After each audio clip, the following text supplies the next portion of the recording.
Hello, and welcome to College Bettas. Today we will be talking about divided tanks. I first divided my 10-gallon tank in March of 2016 when I bought my boy Eric. That tank was an absolute failure. The first thing to know about divided tanks is that you cannot keep females and males in the same tank, even with a divider.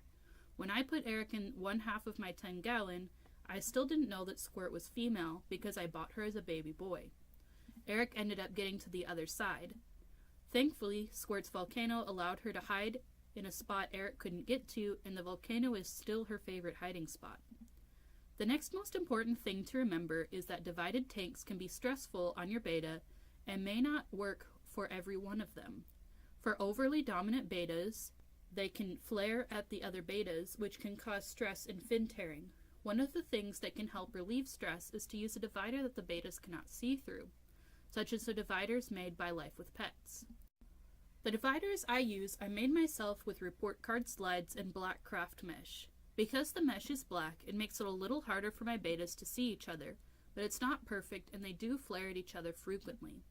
I do not currently have a video on making them, but there are plenty of videos that you can find on YouTube about it. Personally, I do not like permanent divided tanks because of the stress, but I do use a divided 10-gallon tank when I need to condense the amount of room my betas take up. For example, in a little over a week, I'll be leaving the country, so my betas will be staying with my co-workers who will be feeding them. So I'll have all of my males in my divided 10-gallon tank. I will have a video coming out about that in a couple weeks. So this is my 10-gallon divided tank. When I first divided it, I had 4 males, but Eric passed, so I will not be putting a beta in this section because this is where I keep the filter. And the filter is a little strong. I will be using this section for plants. I did add a small piece of craft mesh here with binder clips to keep the floating plants away from the filter. Another thing that I do that I don't see others doing is siliconing the dividers in. After Eric jumped the divider, I didn't want it to happen again, especially if it wasn't always with the tank. So when I divided this 10-gallon, I siliconed the 3 dividers in. It makes the dividers much more secure and it is very easy. It only delays the process by 2 days, so I would recommend doing it if you're planning on using it for more than a couple weeks.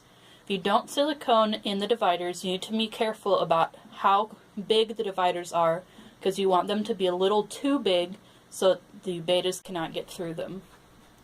One thing to remember is that even a divided section needs to be at least 2 gallons, so the smallest tank you could divide would be a 5.5-gallon tank. Also, if your divider doesn't have many holes in it, you may need a filter and heater on each side. But if you use craft mesh like I did, you shouldn't have to. So that will be all for today.